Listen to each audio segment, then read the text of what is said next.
It all starts and ends with a girl, too small and inadequate for that world of ash, tar, and coal where she was born. When her mother died suddenly, the little girl, with only the company of a stuffed friend she would soon forget, found herself all alone on an icy bench, waiting for the carriage that would take her to the austere Bunny Hall.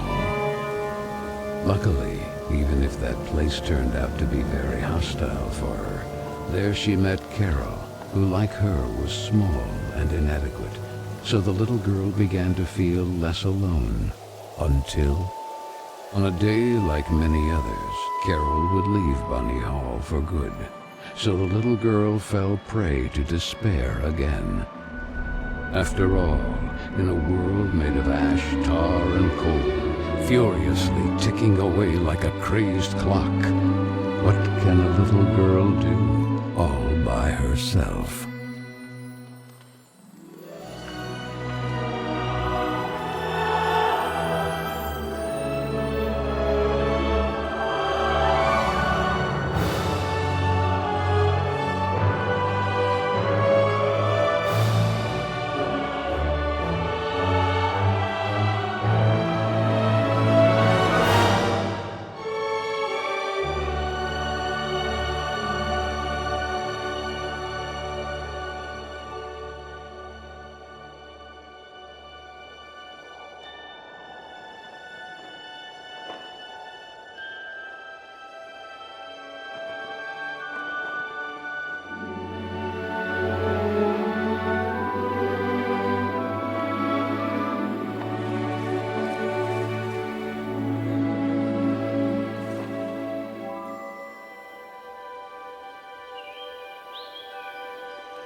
Simmons?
Are you speaking to me? Princess? No, I mean... I believe so.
Oh, hello, little bunny. That letter is mine. Could you... The sweet, bespectacled bunny ignored the little girl and took the letter with them.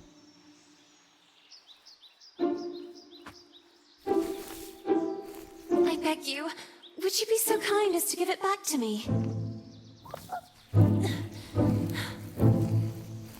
The little girl began to get impatient.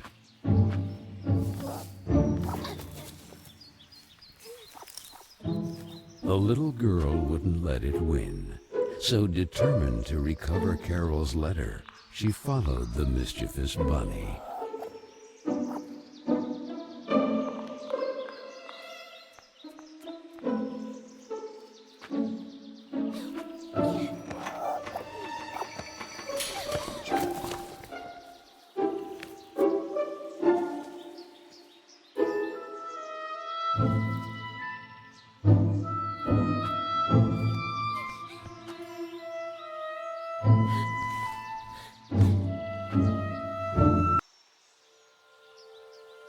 What place is this?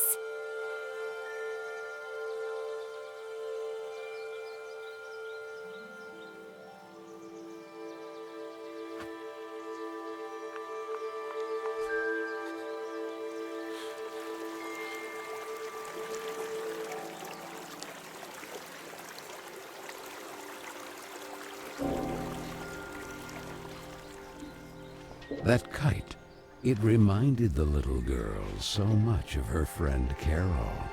So free and graceful, yet tormented, as if by adverse currents, by the other girls at Bunny Hall. Oh, and who would you be? Have you perhaps seen a bespectacled bunny? Even the owl ignored her question and just stood there, staring at her, with those eyes, red like blood.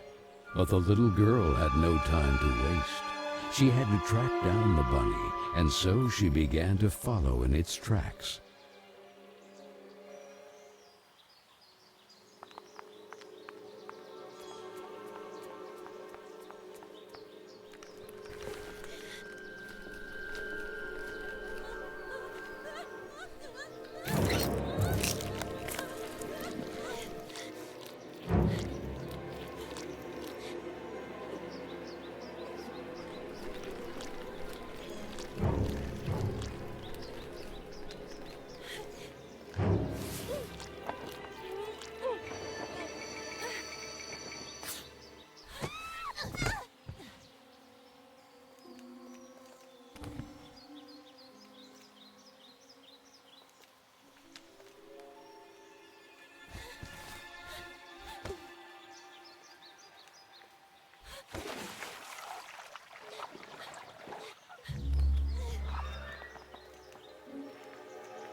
And the girl, filled with a chilling sensation she could not explain, dove into the water.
So the little girl fell, and fell once again.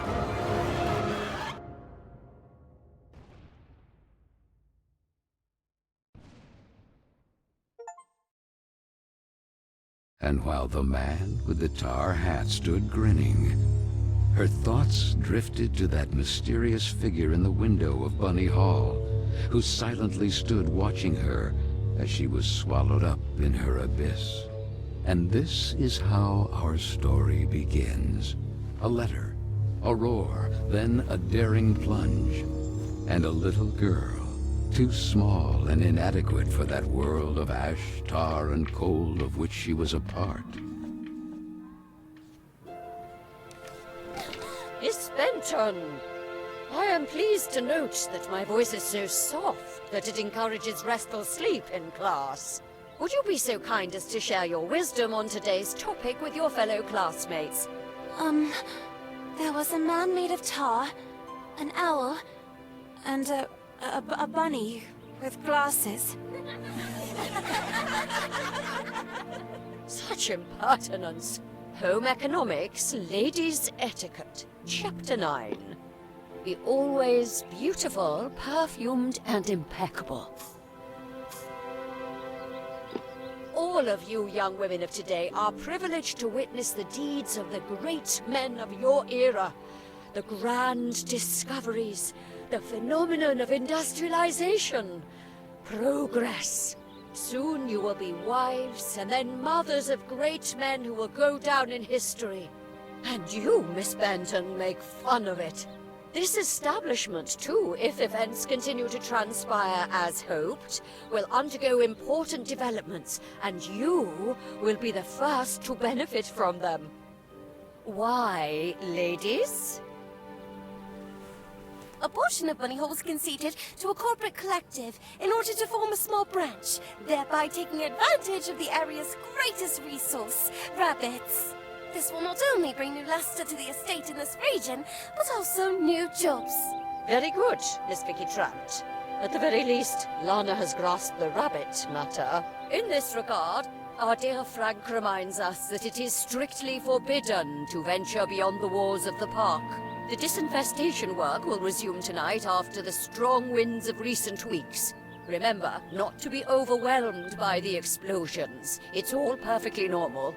The soil is blasted with charges and the rabbits forced out of their burrows. Who did it?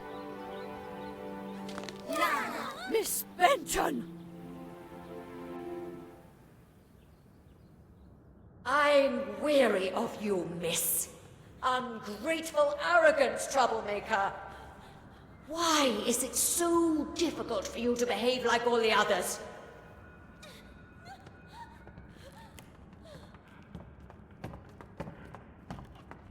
The clock is ticking furiously, and you are a woman now. Therefore, it is high time you learn to behave like one, or accept the consequences of your ridiculous transgressions. You will help Miss Mildred with the chores. When you are done, ring the bell, and you will be allowed to return to your accommodation. But until then, don't even dream of leaving this place. This, for the little girl, was now the norm, targeted by Vicky and the other girls, or simply scolded by the matrons of Bunny Hall, like Miss Hinman and her nauseating perfume. She constantly repeated herself sadly, "No, I don't want to grow up. I don't want time to flow furiously anymore. It would have been so nice instead to be able to take it back to when Carol was still there."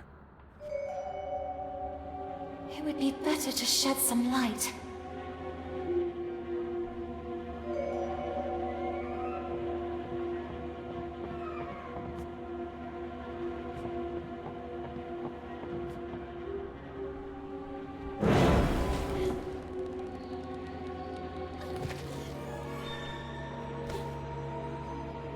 Where the heck did the broom go? Oh, here it is. Better get to work.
a dream. Or at least, I think it was a dream.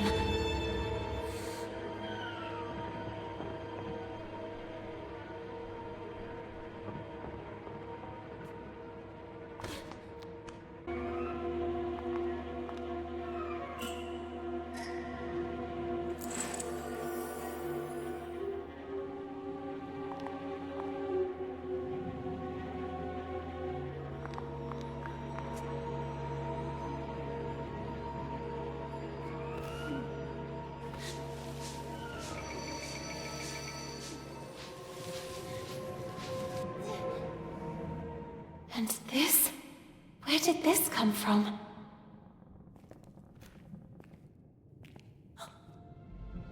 It looks like an old mailbox.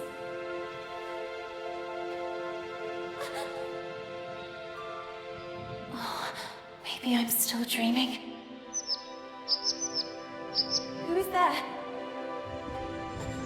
So I really am dreaming. What's this?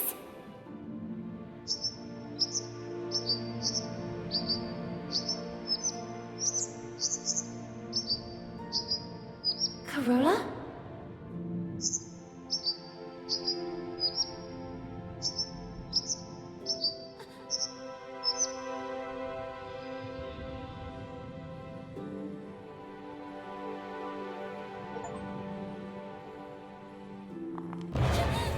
Who are you? Stop!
No! Please! Stop!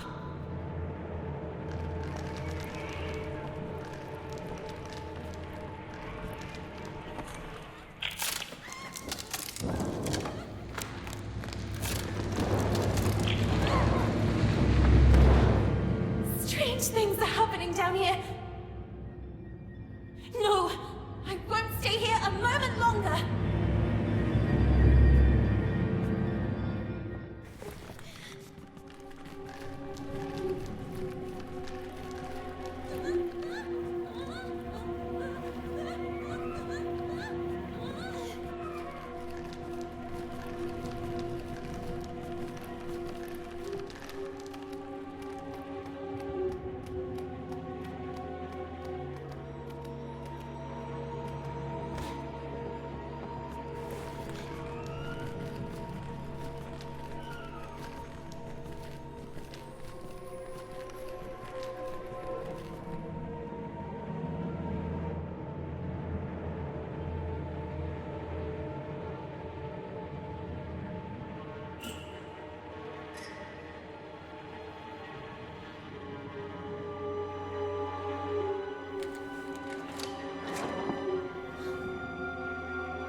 typical birds of prey. They're greedy for mice and other small rodents. I wonder if I can use that to my advantage.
You call this cleaning? It's a pigsty. Miss Hinman was clear. You will spend the rest of the day here. And speaking of which, here's your lunch, Liz. No! Wait! I did everything I could! It's not right. I won't spend another moment here. I have to find a way out.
Oh, I'm so sorry, little one.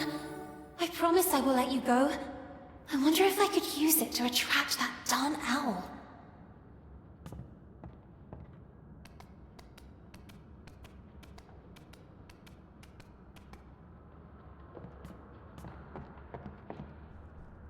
Hey, ugly owl! That's what you want, isn't it? Mouse porridge! This way! Come on!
You have been a great help to me.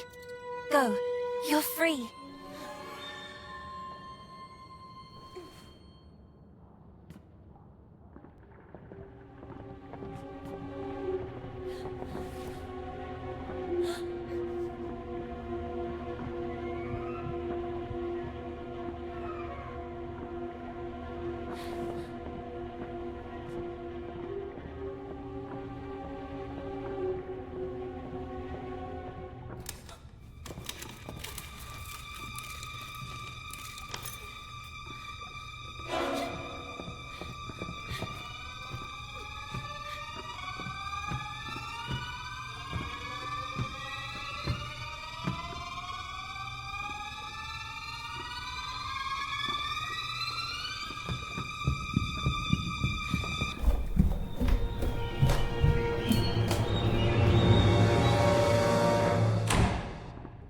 Who was that boy? And what was he doing?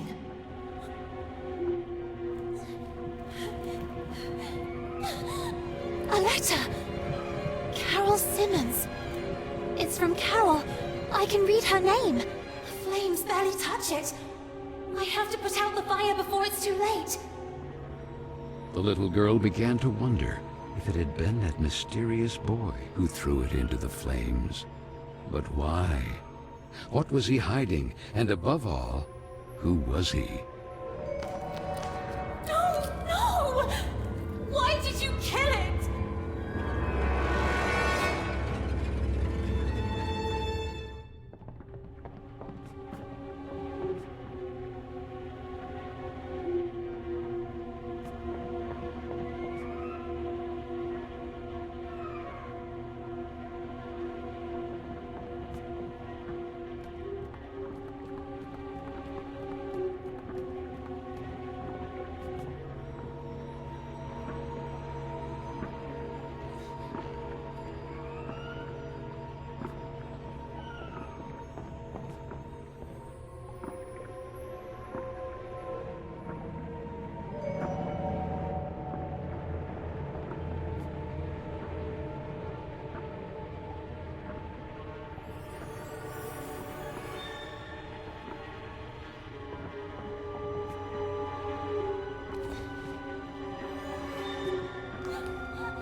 Doubts are as insidious as snakes, aren't they, little girl?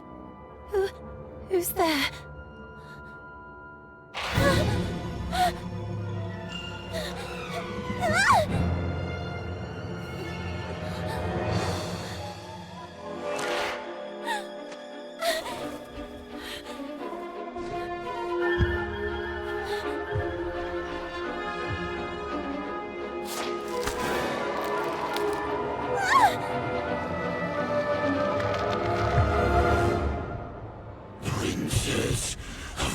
Chaos in the kingdom.